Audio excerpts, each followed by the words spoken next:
Okay. మనం ఇప్పుడు ఒక అడ్వాన్స్‌డ్ ఫ్రేజ్ చూద్దాం. To put it simply. To put it simply అంటే సులభంగా చెప్పాలంటే లేదా సులభంగా అర్థమయ్యేలా చెప్పాలంటే అని చెప్పే సందర్భంలో మనము టు పుట్ ఇట్ సింప్లీ అని చెప్పొచ్చనమాట. ఓకే. కొన్ని ఎగ్జాంపుల్స్ చూద్దాం. ఏదైనా మనం ఎక్స్‌ప్లెయిన్ చేసాం ఎవరికైనా. ఎక్స్‌ప్లెయిన్ చేసిన తర్వాత ఫైనల్‌గా మనం సింపుల్‌గా చెప్పాలంటే ఏదో సులభంగా చెప్పాలంటే అంటే అర్థమయ్యేలా చెప్పాలంటే అని చెప్పదలుచుకున్నాం ఆ పదాన్ని.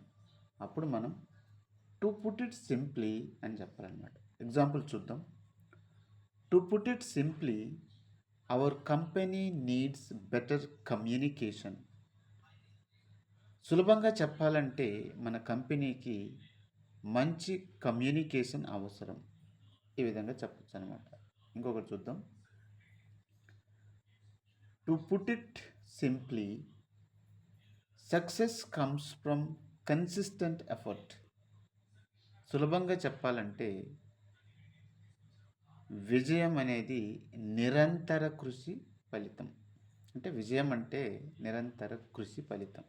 దట్స్ ద థింగ్ అనమాట. రైట్. Next example.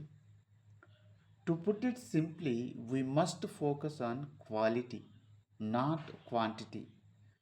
సులభంగా అర్థమయ్యేలా చెప్పాలంటే మనం పరిమాణం కాకుండా నాణ్యతపై దృష్టి పెట్టాలి. అది ఎంత అన్నది కాకుండా అది ఎంత క్వాలిటీగా ఉందో దానిపై దృష్టి పెట్టాలి. Next example. To put it simply time management is the key to productivity. సులభంగా చెప్పాలంటే సమయ నిర్వహణే ఉత్పాదకతకు మూలం. ఈ విధంగా మనం చెప్పొచ్చు. లాస్ట్ అండ్ ఫైనల్గా ఒకటి చూద్దాం. To put it simply team work makes everything possible.